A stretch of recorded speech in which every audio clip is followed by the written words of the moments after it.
சிலை திருட்டு வழக்கு தொடர்பான ஆவணங்களை கூட பாதுகாக்க முடியாத தமிழக அரசு கோவில் சிலைகளை எப்படி பாதுகாக்கும் என இந்து முன்னணி மாநில தலைவர் காடேஸ்வரா சுப்பிரமணியன் கேள்வி எழுப்பியுள்ளார்.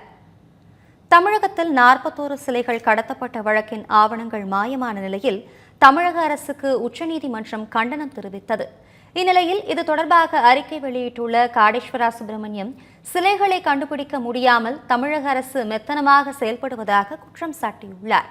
வழக்குகளில் ஆவணங்கள் காவல் நிலையத்திலேயே காணாமல் போன அவலம் தமிழகத்தில் அரங்கேறியுள்ளது என தெரிவித்துள்ள அவர், சிலை கடத்தல் வழக்கு தொடர்பான ஆவணங்களை பாதுகாக்க முடியாத தமிழக அரசு கோவிலில் உள்ள சிலைகளை எவ்வாறு பாதுகாக்கும் என கேள்வி எழுப்பியுள்ளார்.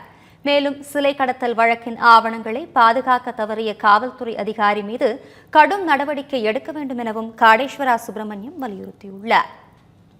தேனி மாவட்ட இந்து எழுச்சி முன்னணி சார்பில் 9ஆம் ஆண்டு பாரத மாதா தேர்பவனி நிகழ்ச்சி சிறப்பாக நடைபெற்றது. தேனி மாவட்ட இந்து எழுச்சி முன்னணி சார்பில் ஆண்டுதோறும் பாரத மாதா தேர்பவனி நடைபெறுவது வழக்கம்.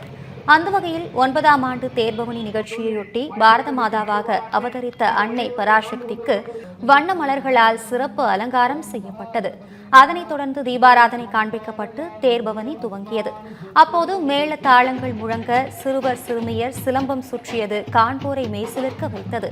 நகரின் முக்கிய சாலை வழியாக சென்ற பவனி பங்களாமேட்டில் நிறைவடைந்தது. இதில் இந்து அமைப்பினர் உட்பட திரளானோர் கலந்து கொண்டனர். Thank you.